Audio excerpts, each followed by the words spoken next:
Votre attention s'il vous plaît. Cet élément est en français. Contactez-nous pour savoir s'il est aussi disponible en la langue de votre préférence. Veuillez aussi noter qu'il est en audio uniquement. Dépourvu de ce fait d'image originaire. Évangile-éternel.com. Si c'est l'évangile éternel que vous recherchez, alors c'est ici. ChristEquality.com. Les cieux sont à la portée de votre main, juste par un simple clic de la souris. La rubrique Pasteur éternel. vous présente aujourd'hui l'homme de Dieu, le bien-aimé, l'apôtre Blanchard Ingela, ministre de l'Évangile éternel. Recherchez-vous les enseignements de l'apôtre Blanchard Ingela? Allez sur ChristEquality.com ou sur evangileeternel.com/blancharengala.html. Les enseignements sont disponibles en texte, audio et vidéo. Surtout, ne partez point sans souscrire à l'une de nos chaînes YouTube qui correspond à votre version linguistique. Souscrivez s'il vous plaît. Bonne édification au nom de notre commun Seigneur et Dieu Jésus-Christ. Amen. Que la paix, la grâce, la miséricorde, l'amour, l'assistance, la protection et la bénédiction de Dieu soient votre partage dans les glorieux dons de notre éternel Seigneur Jésus-Christ. Je suis une fois de plus dans la joie car je suis en vie, vous êtes en vie. Il m'a été donné par celui qui vous aime cette opportunité, la grâce d'être celui par qui il veut vous rapprocher de lui. Dieu veut vous ramener à la maison. Dieu veut vous rappeler. Nous avons toujours dit ce que nous faisons. Nous ne faisons que dépoussiérer normalement. Vous avez été auprès de Dieu.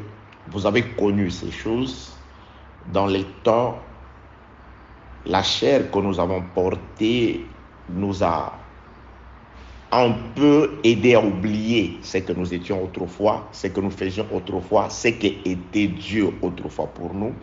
Alors, Dieu nous a fait la grâce de nous envoyer la lumière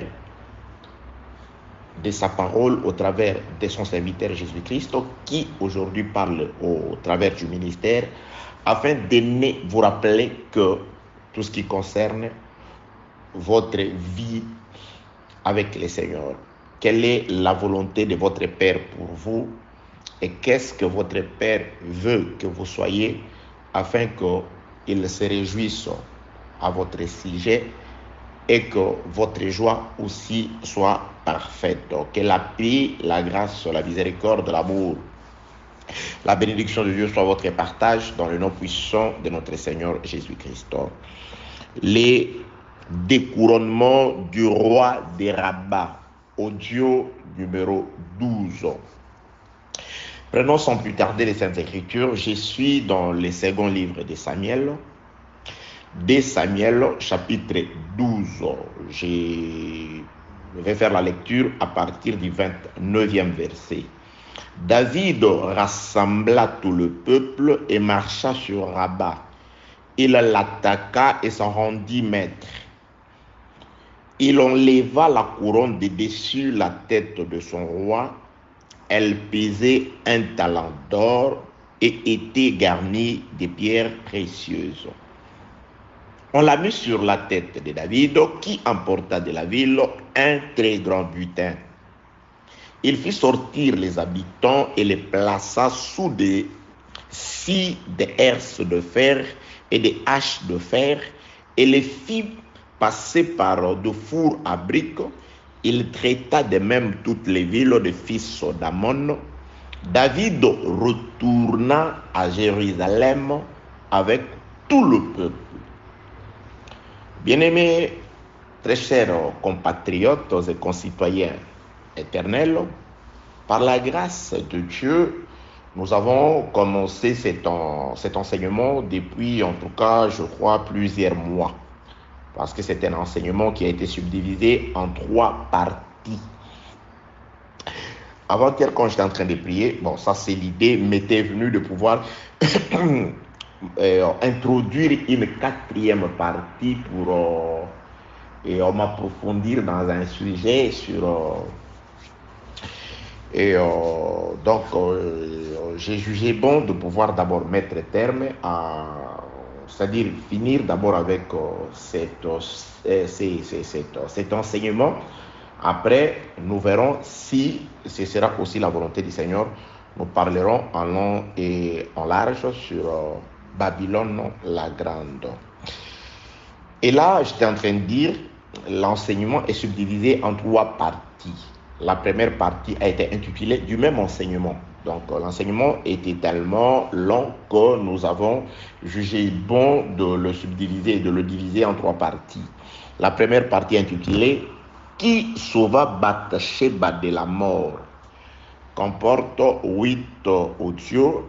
Et la seconde partie, l'épée des fils d'Ammon pour l'expiation de Bathsheba, avec 15 audios.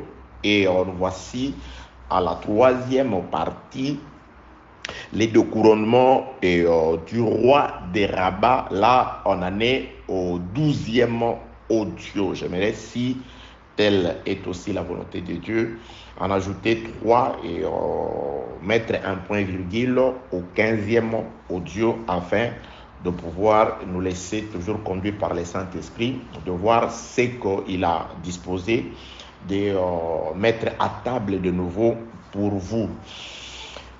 Que la paix, la grâce et la miséricorde de Dieu soient avec vous. Donc, le découronnement du roi des Rabbats, un petit résumé car nous avons beaucoup de choses à dire, comme d'habitude d'ailleurs. Dans la portion des Écritures que nous venons de lire, il s'agit du roi David qui va faire la guerre, qui va quitter son territoire, son royaume d'Israël, pour aller faire la guerre au roi des Ammonites, qui s'appelle Hanoun. David va commencer par confisquer la couronne qui était sur la tête de ces derniers. Il la pose sur sa tête. Donc la couronne fait un transfert allant de la tête du roi des Rabbats vers la tête de David. Et ensuite, David va détruire tout ce qui appartenait à ce roi-là. Son royaume, ses villes, ainsi que tous ses habitants. Et David va encore faire quelque chose de très prophétique. Il va ramener tout le peuple à Jérusalem. Cela veut dire quoi? Je répète, bien-aimé dans le Seigneur, s'il m'est arrive que de tomber sur cet audio-là et que tu trouves que ce qui est en train d'être dit est intéressant, tu peux par celui au moyen desquels tu as reçu l'audio, par lui tu peux recevoir les audios précédents. En tout cas, tu appelles, tu lui écris. Et alors, si c'est moi, tu m'écris. En tout cas, je crois que ma disponibilité te sera acquise afin que ce qui est nécessaire pour ton instruction te soit accordé dans la mesure du possible. Qu'est-ce qui a poussé David à quitter son royaume pour aller faire la guerre à ces rois-là?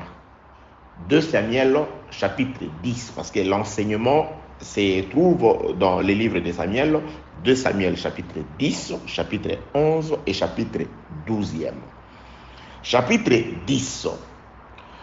Le roi sur la tête desquels la couronne a été confisquée avait perdu son père.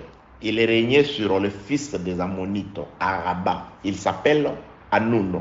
Il avait perdu son père. Et quand il a perdu son père, le roi David, qui était en bon terme avec le défunt roi, papa du roi qui a succédé du roi Hanoun, David a jugé bon de pouvoir consoler le fils qui avait hérité naturellement la place sur le trône de son père. David envoya des consolateurs. Ça, c'est écrit dans le livre de 2 Samuel, chapitre 10, du premier jusqu'à la fin. David a envoyé des consolateurs, des personnes chargées de paroles de consolation, une ambassade pour représenter David dans le deuil chez les fils des Ammonites. lorsque les consolateurs envoyés par David sont arrivés sur place, le roi, sur instigation de ses conseillers, a humilié les envoyés de David, les consolateurs de David, ceux qui étaient chargés d'une mission de paix, d'une mission de réconciliation, d'une mission de consolation auprès de celui qui était éploré par le décès de son père, ont été ainsi humiliés.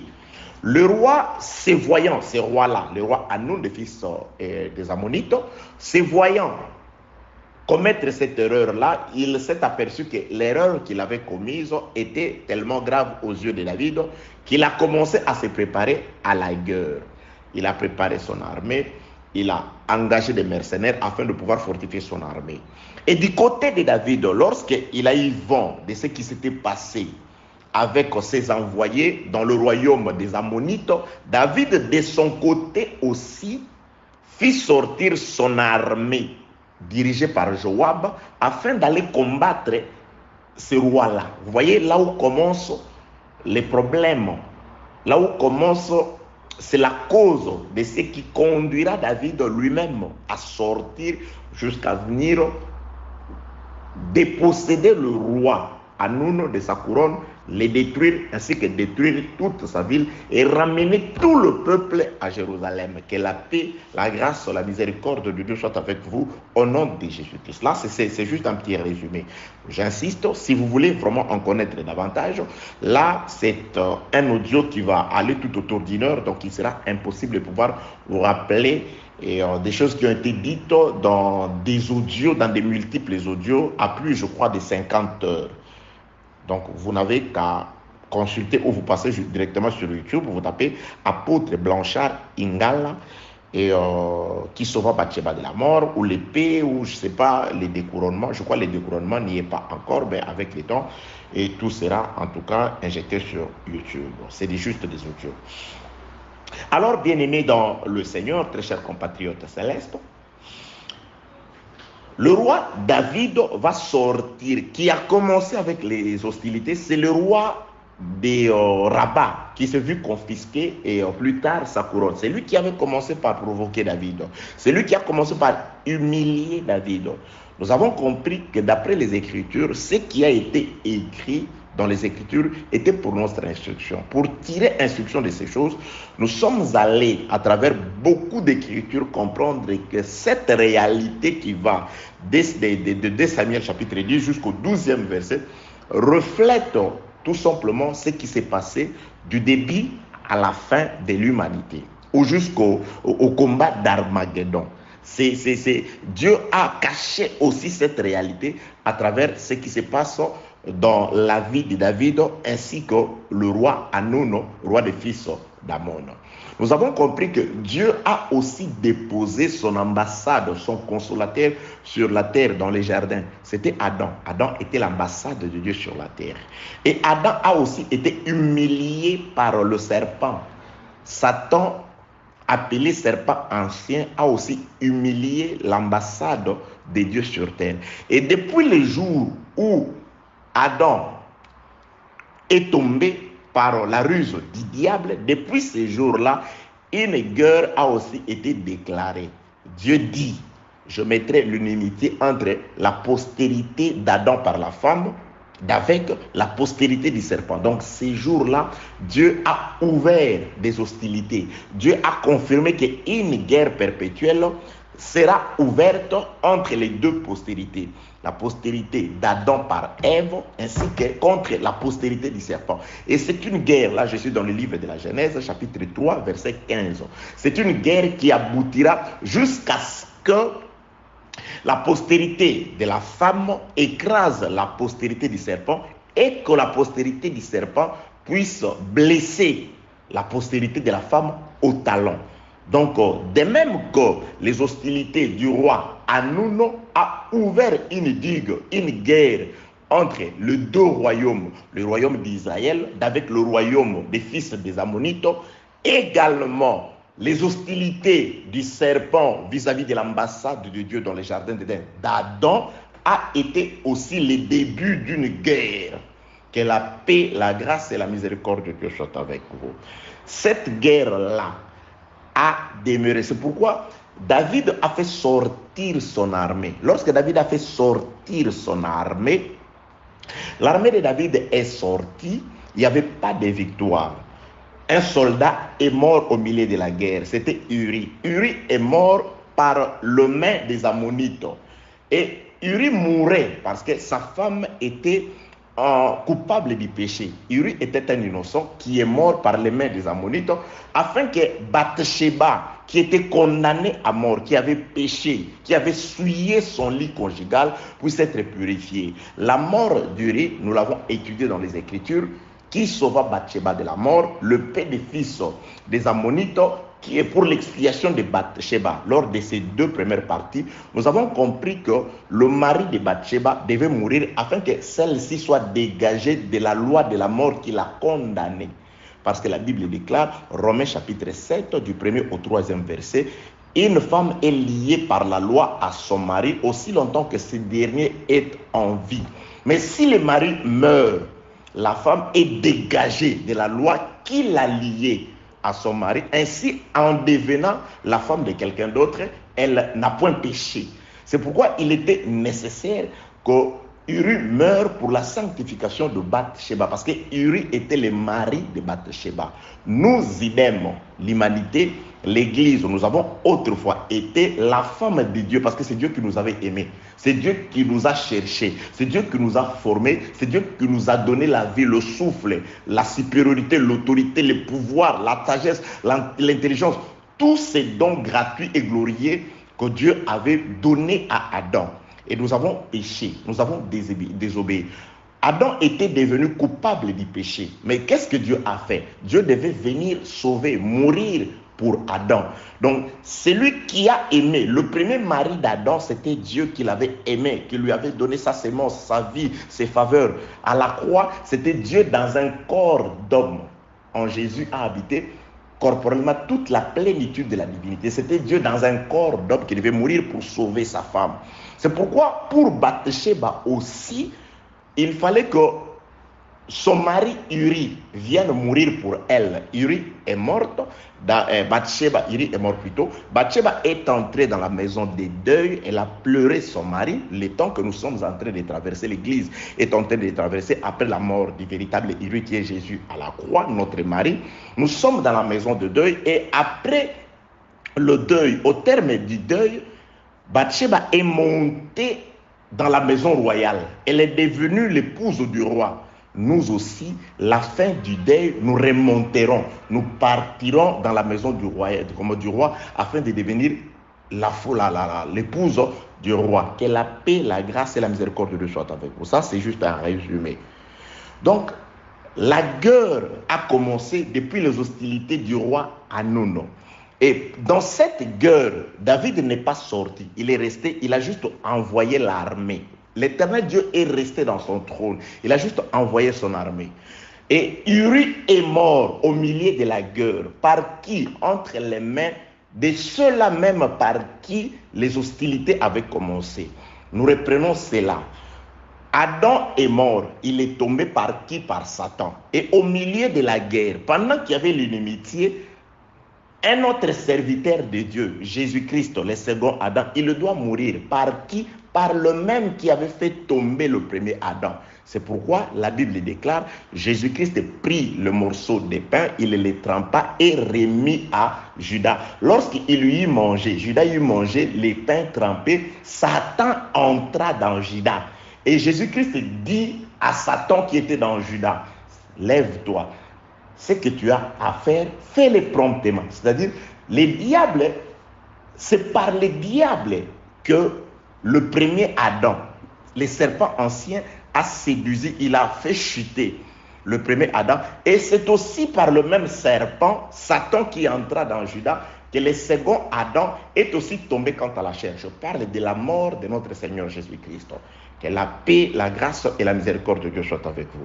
C'est pourquoi les Ammonites qui avaient humilié les envoyés de David, 2 Samuel chapitre 10, c'est les mêmes Ammonites qui ont aussi humilié et par qui est aussi tombé Uri, 2 Samuel chapitre 11e. Afin, après ces choses, alors que dans les Écritures, dès Samuel chapitre 12, David lui-même doit sortir. Quand David sort, il vient combattre et récupérer la couronne du roi Hanun. Nous sommes partis pour étudier la couronne. Qu'est-ce qu'est la couronne? La Bible déclare la couronne du roi Hanun pesait 1 talent d'or et elle était garnie de pierres précieuses. Nous sommes allés dans les Écritures, dans le livre d'Exode chapitre 25. C'est là où nous avons compris que pour fabriquer les chandeliers d'or, les chandeliers qui éclairaient les sanctuaires, on a employé 1 talent d'or pour la fabrication du chandelier ainsi que de tous ces ustensiles. Donc la lumière qui a éclairé les sanctuaires, on a utilisé le même poids d'or que le poids qui contenait la couronne du roi Hanun qui a été confisquée par le roi David. Nous avons compris par là que lorsque l'ambassade de Dieu est tombée, lorsque Adam a chuté, parce que Adam était la lumière dans les jardins, Adam éclairait, Adam illuminait, Adam, grâce à Adam, la terre était dans la paix, la terre produisait les bons fruits. Mais Adam, lorsqu'il est tombé, nous avons compris que la chute d'Adam, Adam a perdu une lumière. Toute l'humanité a perdu une lumière. Donc, les ténèbres a régné sur la terre. Il y a eu une lampe qui s'était éteinte. Adam a perdu le pouvoir, il a perdu la gloire, il a perdu l'autorité. Et qui a reçu le pouvoir, qui a reçu l'autorité, c'était celui qui a fait tomber Adam. C'est pourquoi Dieu dit à Adam, tu redeviendras la poussière, tu deviendras la poussière, tu retourneras à la poussière. Et Dieu donna l'autorité au serpent. Il dit, toi serpent, tu mangeras la poussière.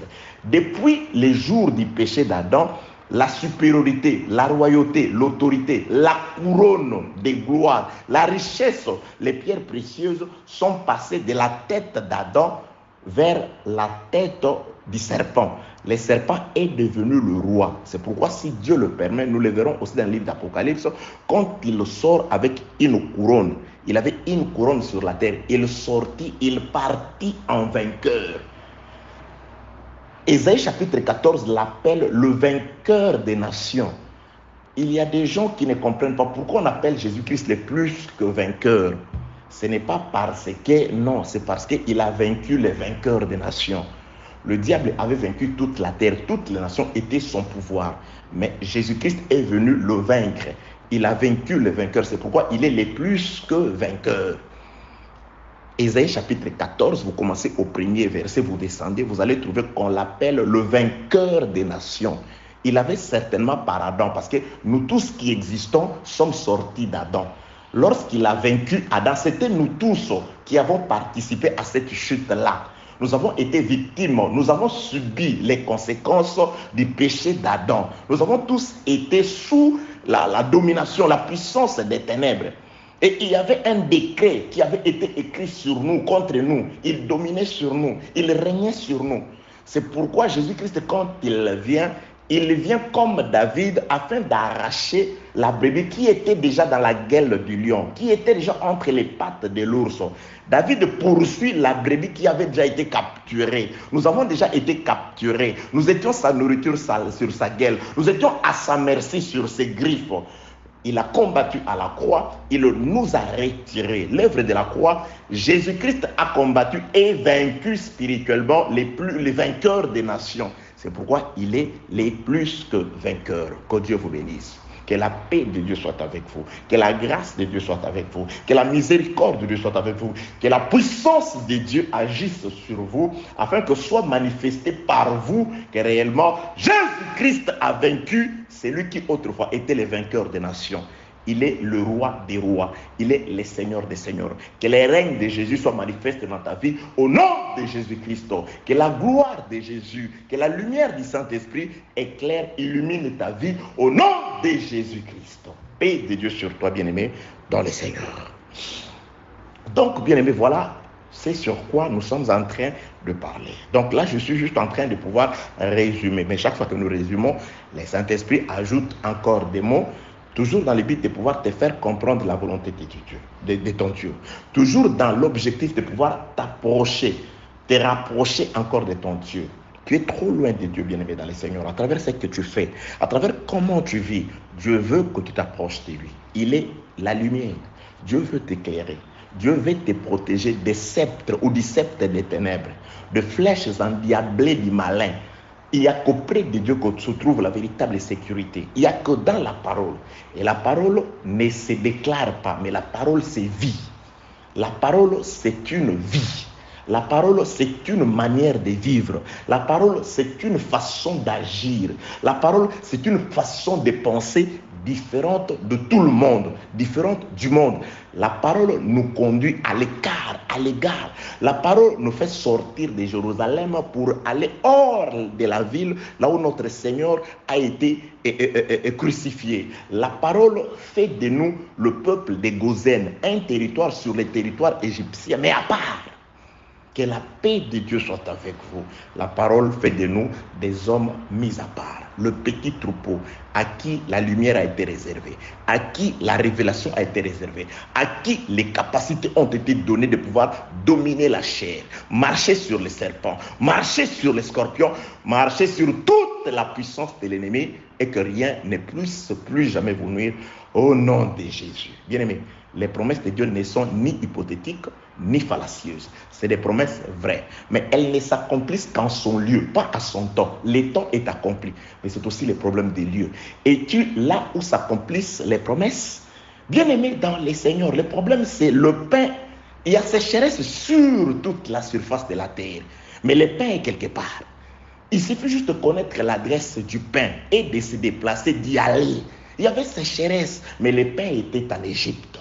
Qui cherche le pain doit se déplacer pour aller en Égypte. Il ne faut pas dire il n'y a que de faux, voilà, l'évangile n'est plus comme avant. Non, non, non, ça c'est toi qui penses. Dieu n'a pas changé.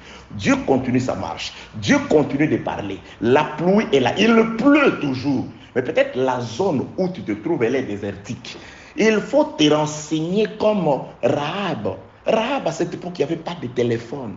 À cette époque, il n'y avait pas Internet. Mais elle était au courant de tout ce que l'Éternel Dieu avait fait par Israël. Il a dit aux espions, nous savons ce que votre Dieu a fait. Comment il a renversé le roi. Comment il a terrorisé le roi. Voilà, ici, toute la ville tremble devant vous. Connaissant ce que l'Éternel Dieu avait fait, la connaissance, Rahab a risqué sa vie pour les espions. Elle dit, je risque ma vie pour vous. C'est grâce à la connaissance. Elle a ouï dire ce que Dieu avait dit. Bien-aimé, par la foi aujourd'hui, grâce soit rendue à Dieu, tu écoutes cet évangile. Dieu t'annonce ce qu'il a fait et ce qu'il est en train de faire. J'ai dit, il y a famine, certes. Il y a trop de faux. On dit n'importe quoi dans bien des milliers. Mais sachez, quoi qu'il y a famine, quoi qu'il y a sécheresse partout, regarde la zone où tu es. Tu es peut-être sur Canaan, mais ce n'est plus le moment de Canaan. C'est le moment de se déplacer, d'aller en Égypte, d'aller chercher les pains. Et tu ne peux pas trouver les pains si tu ne trouves pas Joseph. Où est Joseph? Là où est le pain. Là où est le pain. Qui cherche le pain trouve Joseph. Qui cherche le pain rencontre Joseph. Qui cherche la parole rencontre Christ. Oh, bien-aimé dans le Seigneur, que la paix de Dieu soit avec vous au nom de Jésus-Christ. Tu es sur Kalahari ou je ne sais pas, désert de Sarah. Je ne sais pas, tu attends, tu pries. Non, non, non, déplace-toi. Là où il n'y a pas la parole, tu pries. Mais qu'est-ce que tu attends là-bas? Il faut connaître. Le temps est là. La promesse est accomplie. Il avait promis, il répandra de son esprit sur toute chair. Mais là où tu es, n'est-ce pas une vallée d'ossements secs? Il n'y a pas la chair, bien-aimé dans le Seigneur. Parce qu'il n'y a pas la chair qui reçoit l'esprit si on n'ordonne pas, premièrement, là je suis dans Ézéchiel chapitre 37, si on n'ordonne pas à Ézéchiel de prophétiser sur les eaux, il faut d'abord écouter la parole de la prophétie. Et on dit à Ézéchiel de dire aux eaux secs, écoutez la parole de l'Éternel. Là où est la parole de l'Éternel, l'Éternel vous donne d'abord la chair et le nerf. Quand vous recevez la chair et le nerf, c'est alors qu'il peut répandre répandre de son esprit sur la chair. Le Saint-Esprit descend là où il y a la parole. Car le Saint-Esprit t'aide à respecter la parole que tu écoutes. Le Saint-Esprit t'aide à marcher selon la parole que tu écoutes. Le Saint-Esprit t'aide à manifester la puissance décrite dans la parole, selon la parole, dans l'analogie de la parole. Le Saint-Esprit t'ouvre les yeux sur le respect des bornes. Le Saint-Esprit fait asseoir chaque chose à sa place dans ta tête, dans ta vie. Que la paix de Dieu soit avec vous au nom de Jésus. Alléluia. Dieu est merveilleux. Il est merveilleux, dans le Seigneur. Donc, Adam, par sa chute, il a perdu. Qu'est-ce qu'Adam a perdu? Il a perdu une lampe. Non seulement Adam, il y a des détails. Il y a des détails sur toutes ces choses. Non seulement Adam, mais toute la terre a été vouée à la vanité. Adam pêche. Dieu va condamner même la pauvre terre pour la simple raison que la terre et Adam, ça c'est aussi un autre enseignement. J'étais en train de parler avec un frère, je me dis, mais Seigneur, oui, ça me vient parfois quand je prie, je me dis, Seigneur, mais qu'est-ce qu'il fait que certains hommes, ils disent qu'ils sont appelés de toi, Jésus, pour annoncer l'évangile.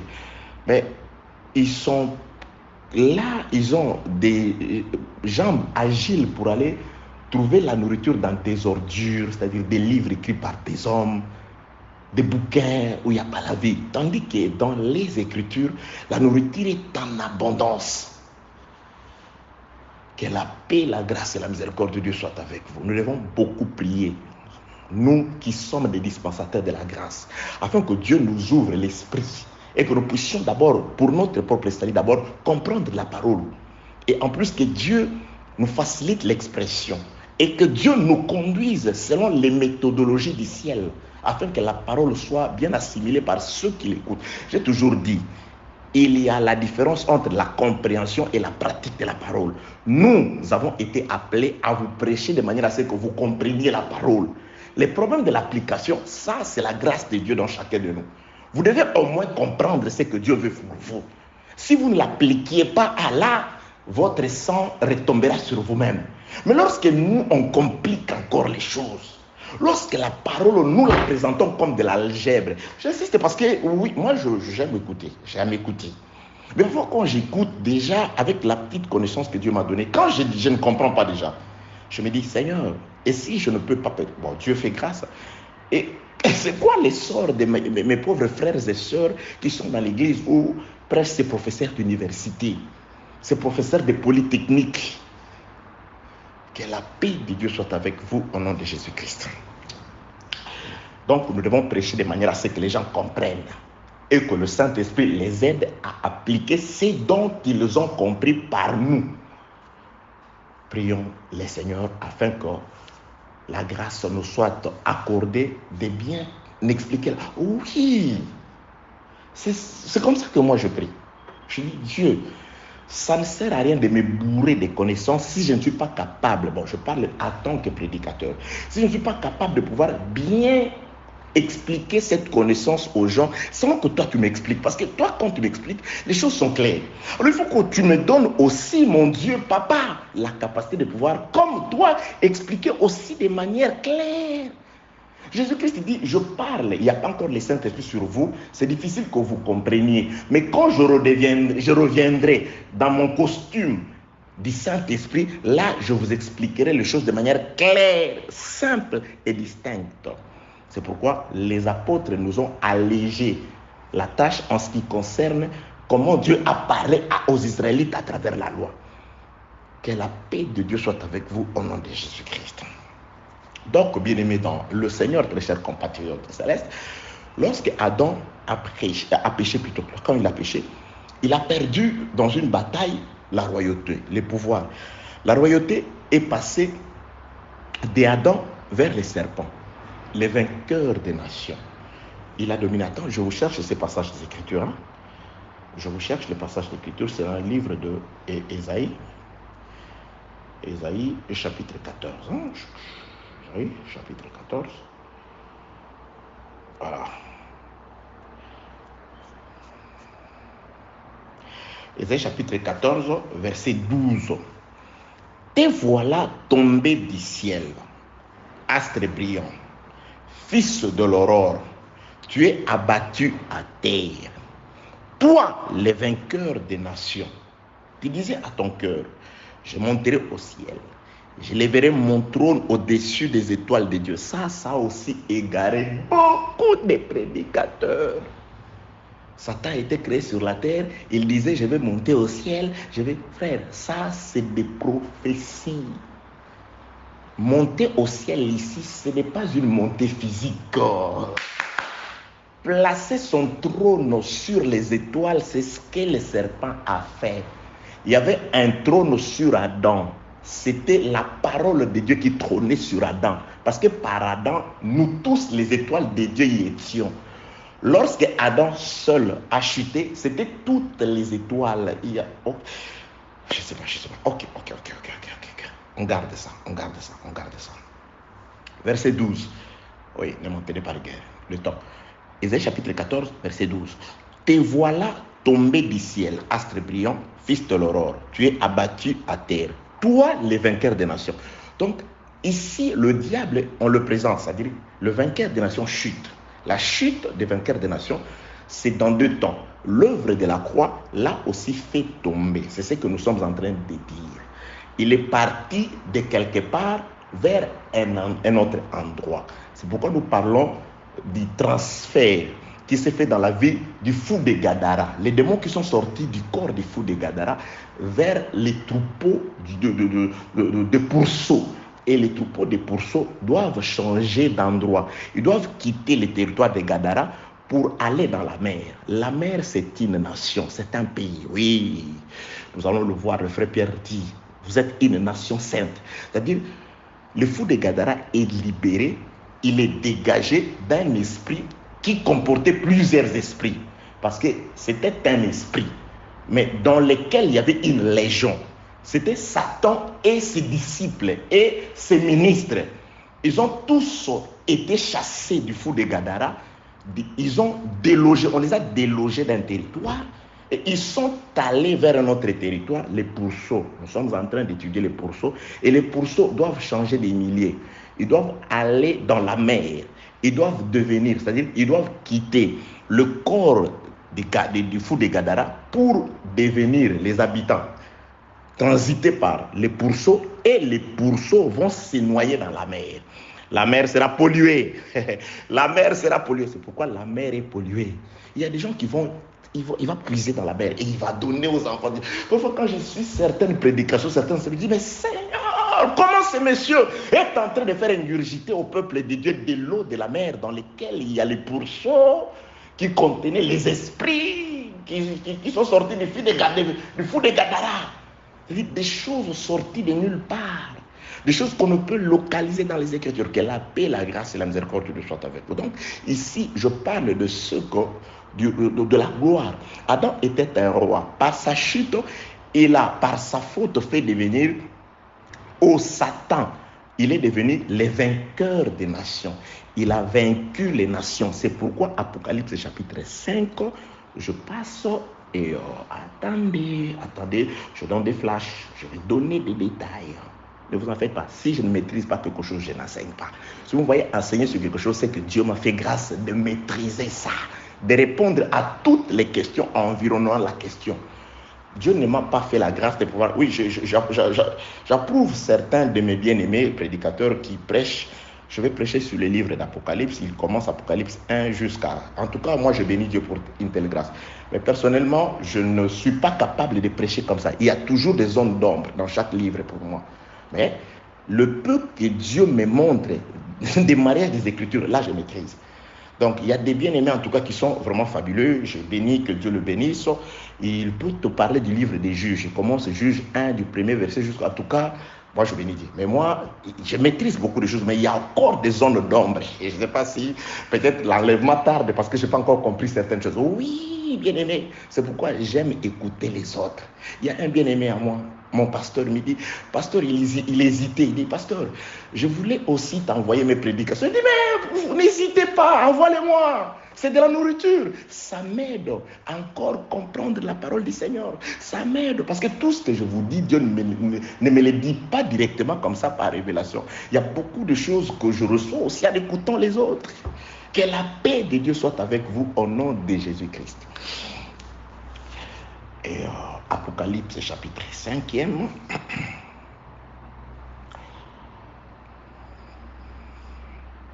Apocalypse chapitre 6. Attendez. Apocalypse chapitre 6, le verset 1er. Je regardais quand l'agneau ouvrit un des 7 sceaux, j'entendis l'un des 4 êtres vivants qui disait, comme d'une voix de tonnerre, viens. Je regardais et voici parut un cheval blanc. Celui qui l'est monté avait un arc. Une couronne lui fit donner. Et il partit en vainqueur pour vaincre. Il partit en vainqueur pour vaincre. Bien-aimé, vous prêchez bien. Mais quand vous dites que cette prophétie ne s'accomplira que lors de la dernière semaine de Daniel, la deuxième portion, vous dites bien, mais vous ne dites pas mieux. Parce que ce qui a été, c'est ce qui est et c'est ce qui sera. Donc, le diable ne commencera pas d'être vainqueur là-bas. Mais il a commencé d'être vainqueur quand Adam a perdu la couronne. Adam était roi. Adam avait la couronne garnie de pierres précieuses d'un talent sur sa tête. Adam était la lumière. Par la chute d'Adam, Adam a perdu de son éclat. Il a perdu la lumière. Et c'est le diable qui a reçu le pouvoir. Il a régné. C'est pourquoi Ésaïe, chapitre 14, la Bible l'appelle le vainqueur des nations. Tu vois, Apocalypse 6, verset 4, c'est là où il a commencé de régner. Les ténèbres a régné. La mort a régné depuis Adam. La mort, c'est un homme. Parce qu'il y a la mort, il y a la vie. Il y a les portes de séjour des morts et il y a les portes éternelles. Quand il est écrit portes éternelles, élevez vos linteaux. Un frère a chanté, mais il n'a rien dit. C'est quoi les portes éternelles qui doivent élever les linteaux? Et quand est-ce que ces portes éternelles, selon Psaume, ont élevé les linteaux? Bref, je nous dis ceci. Il y a les portes de séjour des morts, c'est-à-dire les enseignements du diable. Parce que les séjours des morts, c'est les diables. Les séjours de vie, la vie éternelle, le royaume de Dieu, c'est Christ. Christ a ses portes par lesquelles il faut entrer. Apocalypse chapitre 21, la ville qui descend, 12 portes et 12 fondements. Donc si vous n'entrez pas par ces portes, vous ne pouvez pas accéder dans la ville. Et il y a aussi des portes des séjours des morts, selon lesquelles Jésus dit, mon église que je bâtirai sur le roc, les portes des séjours des morts ne prévaudront jamais contre elle. Les portes de séjour de vie aujourd'hui, c'est l'enseignement, c'est la parole, l'évangile qui vous introduit dans la paix de Christ, dans le royaume de Christ. Et les portes de séjour des morts, c'est aussi des enseignements du malin qui ont tendance, qui se présentent comme la vérité, mais en soi, c'est des eaux dérobées. C'est le pain du mystère qui se sert chez la folie. Proverbe dit, la folie est aussi une femme brillante. Nous viendrons, c'est ça le pourceau. Ils ont aussi leur nourriture. Gloire à Dieu. Bien-aimés dans le Seigneur, Dieu nous aime. C'est pourquoi il nous explique ces choses, afin que nous ayons des yeux ouverts, afin que nous ne recevons pas toute prédication comme, je ne sais pas, l'argent comptant. Non, non, non, non, non. Examinez toutes choses. Examinez toutes choses. Examinez toutes choses. Je suis dans le livre d'Apocalypse parce que nous parlons de la chute d'Adam. Parce que plus tard, David sort pour récupérer la couronne d'un talent. La couronne d'un talent gardée de pierres précieuses, c'est le chandelier, c'est une lumière, c'est la gloire, c'est le pouvoir. Luc chapitre 4, le verset 5. Satan présente à Jésus la couronne, cette couronne ici que vous voyez dans l'Apocalypse. Mais tu ne peux pas seulement renvoyer ça plus tard, que lorsqu'il régnera pendant le silence. Non, frère, tu vois, mais ta vision est un peu floue. Elle est un peu floue. L'osso, TV, ça la moi, l'osso, mon cœur. Que la paix de Dieu soit avec vous au nom de Jésus-Christ. C'est pourquoi je parle de la dispensation de la grâce de Dieu dans ces phases.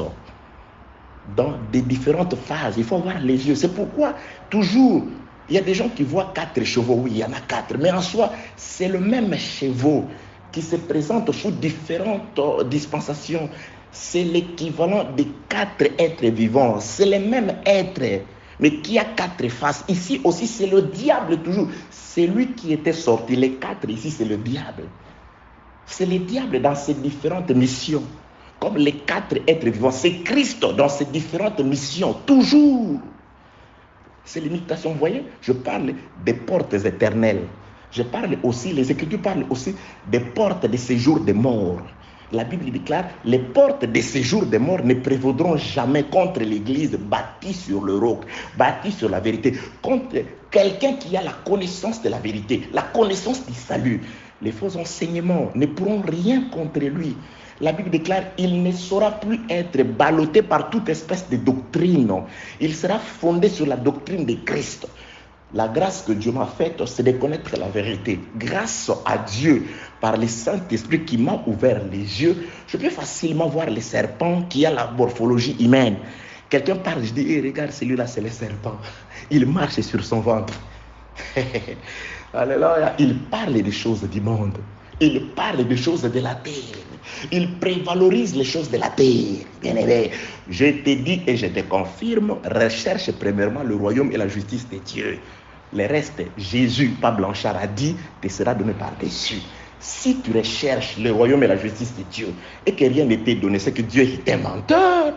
Comme il ne l'est pas, il est la vérité, il est la parole, il s'accomplit parce que c'est la parole. Hey, alléluia. Que Dieu te bénisse au nom de Jésus-Christ. Que Dieu te fortifie dans la foi au nom de Jésus. Bien-aimés dans le Seigneur, nous avons vu dans la lecture qu'on a faite au début, dès Samuel chapitre 12, les versets 29 et 31, David qui va récupérer une couronne qui était sur la tête du roi, que nous avons compris que ce roi-là, c'est le même roi par qui, premièrement, les hommes de David ont été humiliés et deuxièmement, Uri est tombé. Donc c'est ce roi-là qui représente les serpents anciens. Et les serpents anciens, par lui, le premier Adam est tombé. Par le même serpent ancien, Satan qui entra dans Juda, le second Adam aussi mourit quant à la chair. Alors, Dieu doit les combattre. Jésus doit sortir par l'éclat de son avènement dès Thessaloniciens chapitre 2 afin d'aller combattre. Et quand il combattra dans la bataille dite d'Armageddon, quand il va combattre, il va récupérer une couronne. Il va récupérer la richesse de la terre. C'est pourquoi il est écrit dans le livre de 2 Samuel 12 qu'il va ramener le peuple à Jérusalem. Et à l'issue de l'Armageddon, aussi un royaume éternel, un royaume de paix, un royaume d'un temps de 1000 ans sera instauré sur la terre. Que la paix de Dieu soit avec vous au nom de Jésus-Christ. Maintenant, nous parlons de la couronne. Cette couronne qui a été confisquée. Et c'est pourquoi nous disons ceci. La couronne a été sur la tête d'Adam. Adam était roi. Adam avait la lumière, il éclairait. Mais par sa faute, par son péché, même la terre innocente a participé, a subi les conséquences de la désobéissance d'Adam. La terre, toi, ta production, a dit Dieu, après le péché, tu produiras les épines. La terre a été maudite. La malédiction continue jusqu'à ce jour. Même cette terre attend la révélation des fils de Dieu. Et la révélation des fils de Dieu ne s'est pas encore faite. Elle attend. Elle viendra plus tard. Que Dieu vous bénisse au nom de Jésus-Christ. C'est pourquoi ici, je viens juste ici chercher celui qui sort sur un cheval blanc. Il a une couronne. Vous voyez, il a une couronne sur la tête. Luc 4, 5, il présente la couronne à Jésus. Tu vois le royaume de la terre, tu vois cette richesse, il présente la couronne d'un talent, plus les pierres précieuses. Il dit, elle m'a été donnée. Elle m'a été donnée. Je règne. C'était Satan qui présentait la couronne. Cette couronne ici, Jésus l'a vue sur Satan. Jésus savait qu'il viendrait récupérer. Mais lors de la première venue, il devait mourir comme Uri. Mourir comme un agneau, faible, on va l'abandonner. Il a été abandonné, il a été placé à un endroit à tel enseigne qu'on le frappe facilement. Jésus-Christ, tout a été écrit qu'il meurt. Jésus meurt pour une femme, pour l'Église. Il va libérer l'Église. Mais entre-temps, la guerre se poursuit. Entre-temps, les hommes de David, Joab et l'armée qui étaient sortis, ils sont hors de Jérusalem. Ils ne rentreront que lorsque David lui-même sortira pour aller récupérer la couronne, anéantir les villes des fils des Ammonites et ramener le peuple à Jérusalem. Que la paix de Dieu soit avec vous. Apocalypse chapitre 6, verset 4e. Le verset 3e, quand il ouvrit le second sceau, et plutôt non, je regardais et voici parut un cheval blanc. Apocalypse 6, verset 1er. Je regardais quand l'agneau ouvrit un des 7 sceaux, j'entendis l'un des 4 êtres vivants qui disait, comme d'une voix de tonnerre, viens. Je regardais et voici parut un cheval blanc. Celui qui l'est monté avait un arc. Pourquoi le cheval blanc? C'est ça. Des Corinthiens, chapitre 11, du 1er jusqu'au 16e verset. Satan se déguise en ange de lumière. Il vient sous forme de blanc. C'est aussi Jésus-Christ. Parce que la blancheur, c'est la couleur qui typifie le plus la divinité. Il vient comme envoyé. Il vient comme Christ. Il vient comme Dieu. La preuve, quand il s'est présenté devant Adam, il a apporté la même prédication que Jésus, que Dieu. Dieu a présenté à Adam la prédication, c'est l'arbre de la connaissance du bien et du mal. Il dit, tu vois cet arbre, tu ne le manges pas. Lui, il vient avec la même prédication, avec le même sujet, mais il contredit. Il l'enseigne en faisant voir à la femme l'aspect physique, que le jour où tu le mangeras, physiquement, tu ne le mourras pas. Mais Dieu parlait de la mort de l'âme. Vous voyez? Ici, il sort en cheval blanc. Si tu n'as pas Dieu spirituel, tu crois que c'est un prophète venu de Dieu. Tu crois que c'est un prophète de Dieu. Tu crois que c'est un pasteur vraiment qui sert Dieu. Tu crois que ton église là est l'église qui peut t'amener au ciel. Parce que tu ne fais attention qu'à la parure blanche.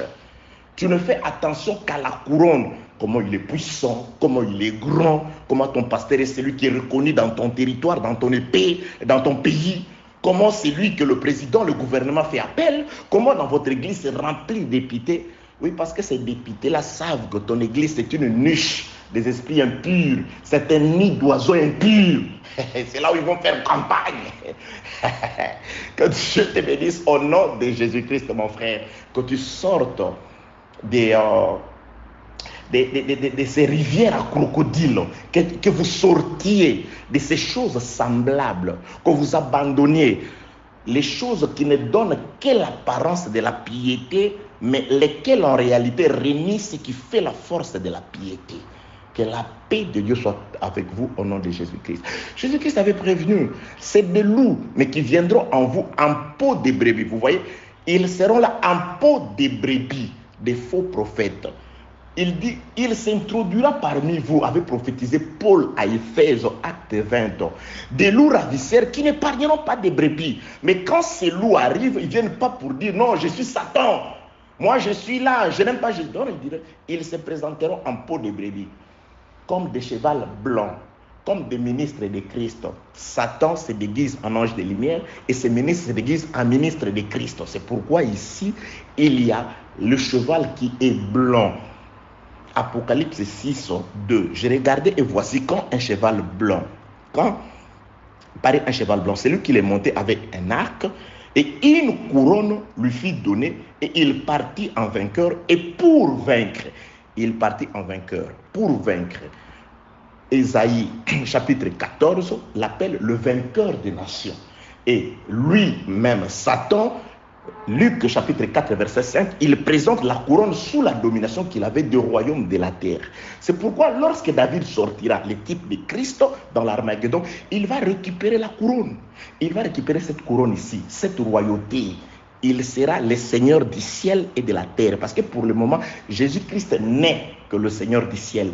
Il ne règne que dans le cœur des croyants. Mais sur la terre, il y a ces gens-là qui règnent que vous connaissez. Il y a ton pasteur qui fait aussi partie de ces gens qui règnent sur la terre. Que la paix de Dieu soit avec vous au nom de Jésus-Christ. Ah, là, je ne suis pas en train de dire qu'un pasteur ne doit pas être connu. Je ne dis pas ça. Jean-Baptiste était connu. Jésus était connu. Paul était connu. Pierre était connu. Mais que vous soyez connus pour la vérité. Parce que la Bible déclare, lorsque les apôtres ont parlé, je suis dans les actes des apôtres, Ils furent reconnus pour avoir été avec Jésus. Les gens les reconnus pour avoir été avec Jésus. On ne les a pas reconnus. On n'a pas reconnu Pierre comme pécheur. On ne l'a pas reconnu dans leurs anciens travaux, non. Parce que Pierre était un pêcheur, pêche les poissons, pêcheur reconnu. Mais on ne l'a pas reconnu par rapport à son ancienne profession, non. On l'a reconnu pour avoir été avec Jésus.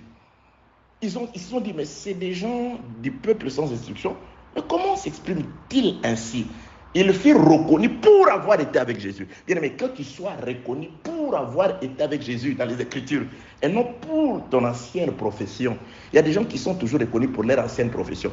Celui-là, oh, mais c'est lui le grand coureur. C'est lui dont je te parlais là, c'est lui. Rien qui montre la vie nouvelle que tu prétends voir, rien ne l'exprime. À part, tu veux qu'on t'appelle pasteur, mais le travail d'un pasteur, il est invisible, mon cher, mon frère. Le travail d'un apôtre, il est peut-être visible quand tu parles à l'église, mais dans ton quartier. Tes voisins peuvent-ils témoigner que tu mérites vraiment d'être, tu es pasteur, que tu es enfant de Dieu, que tu es une fille de Dieu? Est-ce que partout où tu passes, on sait que tu es marié? Partout. Là, je te chuchote. Est-ce que tout le monde sait que tu es marié?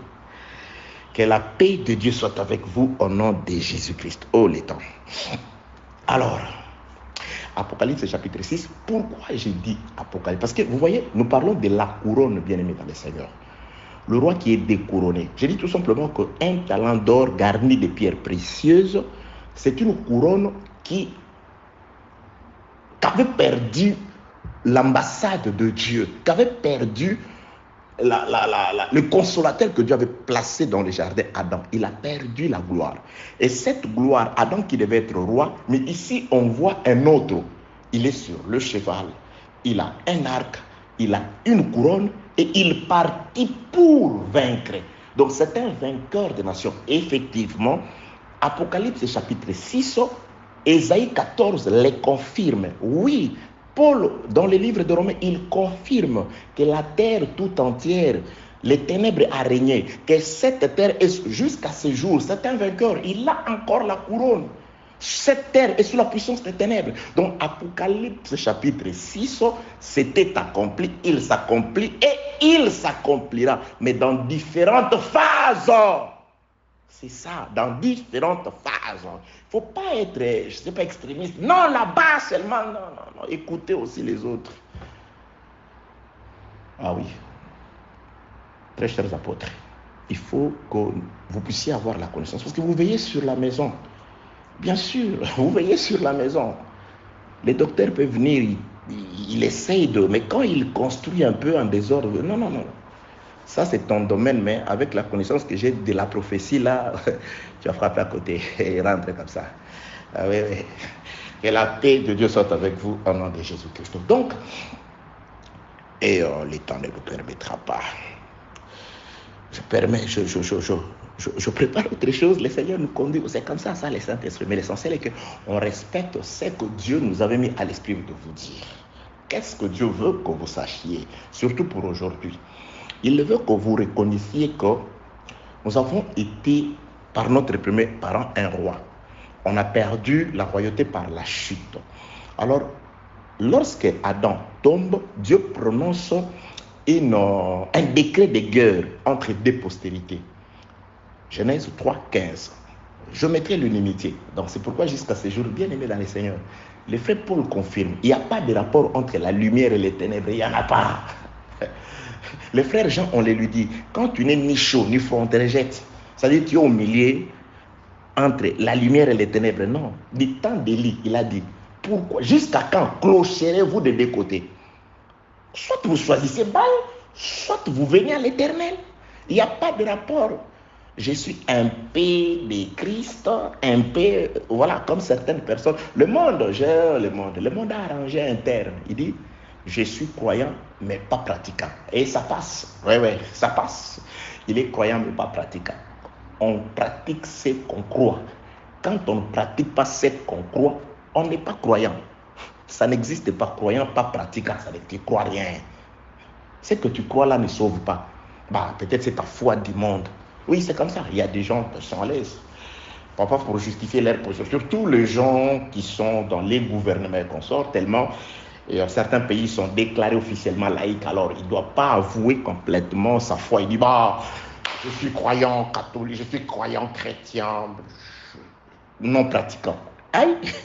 Et il y a aussi certaines personnes, laissez-les, c'est un croyant non pratiquant. Frère, si tu suis ça, c'est un langage de la terre, du monde, c'est-à-dire diabolique.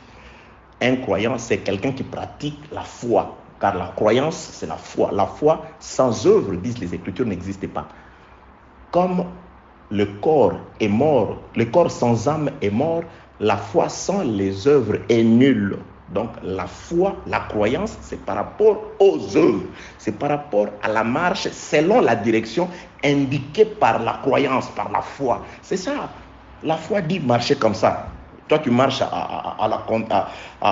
tu prends la direction contraire. Tu dis, je suis croyant, mais pas pratiquant. Et non, ils ont la raté.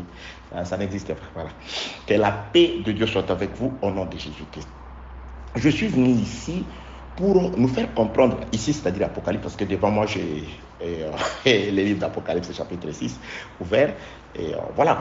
Je suis sur Apocalypse, chapitre 6, pour nous dire tout simplement les différentes manifestations de ces quatre apparemment chevaux. Ça parle tout simplement de la domination du malin, de comment il a régné, du pouvoir qu'il a reçu. Bien sûr, c'est une prédestination, mais naturellement comme ça, ce pouvoir lui a été donné lorsque l'homme l'a perdu. Lorsque l'homme a perdu dans cette première bataille sur la terre. Car les batailles, il y en a plusieurs. Le serpent et Adam, c'était une bataille. La première, les gagnants, c'était les serpents et les perdants, c'était Adam.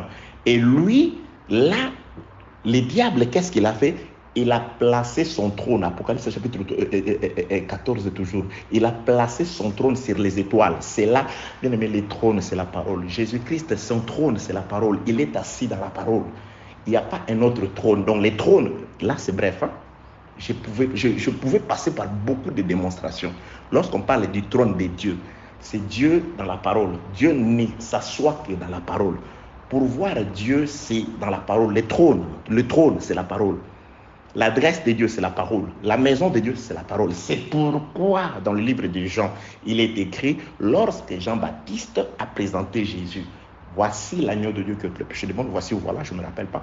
Je ne me rappelle pas bien la précision. Je crois que c'est Jean chapitre 1er. Les gens ont suivi Jésus. Des disciples de Jean-Baptiste ont suivi Jésus. Et Jésus qui s'est retourné, il a vu les gens les suivre. Il leur posa la question. Que cherchez-vous? Ces deux disciples pouvaient dire à Jésus, nous voulons les miracles, nous voulons l'argent. Ils ont répondu, Rabbi, nous voulons voir où tu demeures. Voilà, ça c'est une, bien aimé, ça c'est une requête excellente. Les jours où je suis tombé sur ça, j'ai dit, Seigneur, merci de m'avoir ouvert les yeux. C'est comme ça que je répondrai toujours à Dieu, chaque fois qu'il me posera la question, Blanchard, que veux-tu? Ils ont répondu, les deux disciples de Jean-Baptiste qui ont suivi Jésus. Quand Jésus leur a posé la question, que cherchez-vous? Ils ont répondu, Seigneur, pas tout ce dont le monde recherche. Nous voulons juste connaître ta demeure, là où tu vis. La Bible déclare, Jésus-Christ le prit. Et ils restèrent avec lui dans la même maison avec Jésus pendant 2 jours. Bien aimé, c'est ça. Il faut connaître l'adresse de Dieu. Cherchez où il vit. Et venez y rester. Il est dans la parole. Recherchez la parole. Aimez la parole. Restez dans la parole. Bien aimé, c'est l'abri idéal. La parole vous protège des ennemis visibles et invisibles. La parole vous protège, vous bénit. La Bible déclare la piété, c'est-à-dire la pratique de la parole, la vie de la parole, comporte une double promesse dans la vie présente et dans la vie éternelle. Vous voyez, c'est ça le trône. Alors quand on dit, je suis dans le livre maintenant d'Ésaïe chapitre 14, laissez-moi rentrer, c'est là où je vais finir. Dieu a voulu que nous passions par ici. Ésaïe chapitre 14e. Voilà, verset 12. Te voilà tombé du ciel, astre brillant, fils de l'aurore. Là, on parle de la chute. Mais je suis en train d'expliquer avant la chute, avant que cet astre brillant ne vienne à tomber.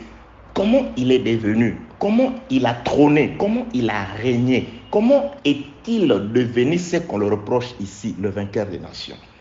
Te voilà tombé du ciel, astre brillant, fils de l'aurore, tu es abattu à terre. Toi, les vainqueurs des nations, vous voyez, Apocalypse chapitre 6, faites les mariages par vous-même, versets 1 et 2. Tu disais à ton cœur, en ton cœur, je monterai au ciel, je lèverai mon trône au-dessus des étoiles de Dieu. Je m'assierai sur la montagne de l'assemblée à l'extrémité des septentrions. Cette extrémité des septentrions, Psaume répond, c'est quoi l'extrémité des septentrions? La ville du roi, la ville du grand roi. Psaume, un autre jour. Parce qu'il y a un enseignement ici que le Seigneur nous a inspiré, parce que la Bible déclare, les vents qui enfantent la pluie viennent du nord. Les vents qui enfantent la pluie, c'est-à-dire il doit venir du nord. Si vous voulez voir les vents qui enfantent la pluie, où que tu sois, il faut localiser le nord. Où se trouve le nord? Ah, ça c'est proverbe. Hein? Les vents, les pères de la pluie, il vient du nord. C'est-à-dire quand un vent ne vient pas du nord, c'est qu'il ne va pas enfanter la pluie. Bon, je ne suis pas dans les choses naturelles, ça c'est biblique. Bon, le nord, c'est les septentrions aussi. Hein? C'est comme l'est, c'est l'orient. L'ouest, c'est l'occident. Le sud, c'est le midi. Le nord, c'est aussi les septentrions. Donc ici, quand on parle des septentrions, on parle du nord, c'est-à-dire à l'extrémité du nord. Mais qu'est-ce qu'il y a à l'extrémité du nord? Psaume répond qu'il y a une ville à l'extrémité du nord. À l'extrémité du septentrion, c'est-à-dire à l'extrémité du nord, c'est la ville du grand roi. Et le vent qui doit enfanter la pluie doit sortir de cette ville-là. Il doit sortir du nord. C'est pourquoi les vents véritables, Jésus, qui a enfanté la pluie qui te bénit aujourd'hui, qui te donne le pain, la pluie qui est en train de pouvoir t'arroser pour le moment, les vents, le Père de cette pluie, il est sorti de la ville du grand roi.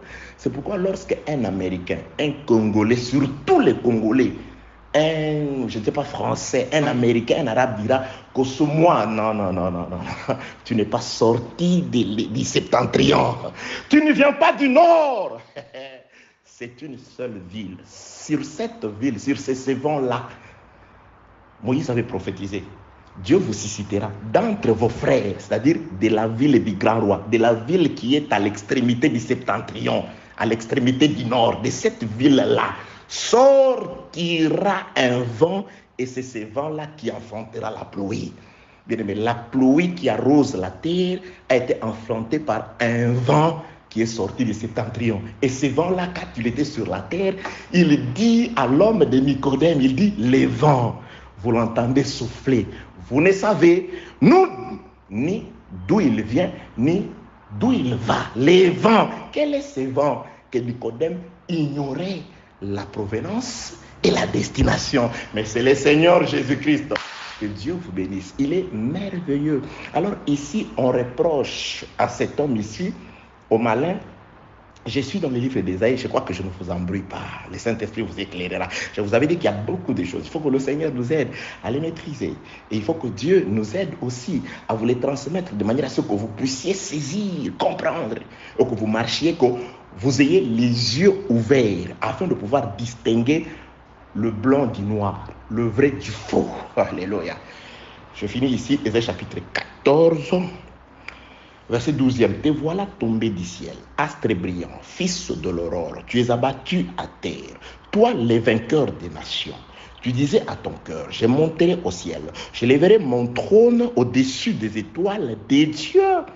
Je m'assierai sur la montagne de l'assemblée à l'extrémité des septentrions, c'est-à-dire je régnerai sur Jérusalem, je monterai sur les sommets des nues, je serai semblable au Très-Haut. Oui, ok, je n'explique pas. Mais 2 Thessaloniciens chapitre 2 s'accomplit aussi ici. C'est pourquoi je dis, ce règne ici est parti depuis la chute d'Adam. Il a récupéré le règne, il a récupéré le pouvoir, il a régné à la croix, il a été spirituellement vaincu. On a arraché une portion de gens, l'église à Gozen, la lumière est restée. Les ténèbres a continué jusqu'à ce qu'il sortira afin de venir vraiment détruire et anéantir le vainqueur des nations et récupérer cette couronne ici. Donc le vainqueur des nations ici, c'est l'ennemi. Nous sommes partis de ceci aujourd'hui. Je vais commencer par la lecture sur David qui sort, qui va combattre le roi Hanoun et récupérer la couronne. pourquoi cette couronne d'un talent? La couronne d'un talent a été perdue par Adam. Adam a perdu cette couronne et quand il a perdu la couronne, les règnes, les écritures que nous avons lues manifestent le règne. Apocalypse chapitre 6 montre comment il est sorti avec apparence. La couleur blanche qui parle de l'apparence de Dieu, l'apparence d'un prophète. Comment il travaille? Il a la couronne, il le présente à Jésus. Parce que quand il le présente à Jésus, il veut qu'on l'adore. Il dit à Jésus, celui qui s'agenouille, celui qui se prosterne devant moi, je lui donne ça. Il est aussi à la recherche des adorateurs. La même mission que Jésus. Jean chapitre 4, Jésus-Christ dit, ceux qui adorent le Père en esprit et en vérité, ce sont ces adorateurs que le Père demande. Jésus, vous voyez les diables, ils ont la même mission. Les diables, ils proposent la couronne pour ceux qui l'adorent, pour les adorateurs selon lui.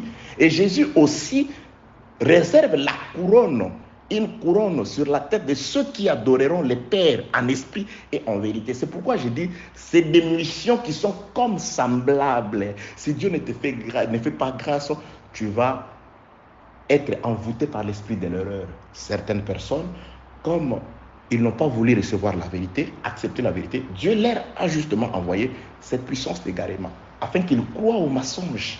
Parce que les mensonges est un pain, mais un pain de mystère. Le mensonge est une eau, mais une eau dérobée, cachée, détournée. Que la paix de Dieu soit avec vous. Donc je finis à Isaïe chapitre 14, verset 13. Disais à ton cœur, je monterai au ciel. Je lèverai mon trône au-dessus des étoiles de Dieu. Il a d'abord commencé. Par Adam, il a élevé son trône. Sur la tête d'Adam était le trône de Dieu, la parole de Dieu, le pouvoir et l'autorité de Dieu. Maintenant, comme Pierre dit, tout homme est esclave de ceux qui triomphent de lui. Quand Adam obéissait, il était esclave de Dieu. Le trône de Dieu était sur lui. Quand Adam a désobéi, il a cessé d'être sous le trône de Dieu. Il est passé du trône de Dieu, du pouvoir de l'autorité de Dieu, au trône de Satan. C'est pourquoi le Satan, diable, a mangé la poussière. Il a, comme la mort, dominé sur Adam. Il a, comme les ténèbres, couvert toutes les surfaces de la terre. C'est ça l'expression placer son trône au-dessus des étoiles. Et ça s'est accompli avec Adam, ça s'accomplira encore, car il va régner, il cherchera à prendre la place de Dieu. Il entrera dans les sanctuaires. Il voudra qu'il soit adoré comme Dieu. Mais aujourd'hui aussi, si cela va arriver, ça arrive. Il y a des gens qui adorent la pensée de l'homme dans leur cœur. Il y a des gens qui ont dans leur cœur leurs pasteurs, leurs prophètes, leurs apôtres. Le prophète lui dit, tu dois te promener partout avec ma photo sur ta poitrine. Tu dis, mais c'est pas comme ça. Il dit, non, non, non, c'est lui mon sauveur. J'étais malade, c'est lui. Je n'avais pas d'enfant, c'est lui. C'est lui. C'est lui. Quand je n'ai pas l'argent, c'est lui. C'est lui. Non, il refuse la parole de Dieu. Et là, vous voyez comment déjà, quand il viendra entrer dans les trônes pour être adoré plus tard, mais aujourd'hui déjà, il est dans plusieurs cœurs aujourd'hui. La Bible déclare, ne savez-vous pas que vous êtes le temple du Saint-Esprit et que l'Esprit de Dieu, la parole, habite en vous? Lorsque la parole de l'homme, la pensée de l'homme habite en toi, finalement déjà, il est entré dans toi. Il règne déjà dans un temple que tu es. Pour aujourd'hui, que celui qui a créé la cieux et la terre vous bénisse au nom de Jésus-Christ. Au nom de Jésus-Christ. Au nom de Jésus-Christ. Bonne édification au nom de notre commun Seigneur et Dieu Jésus-Christ. Amen.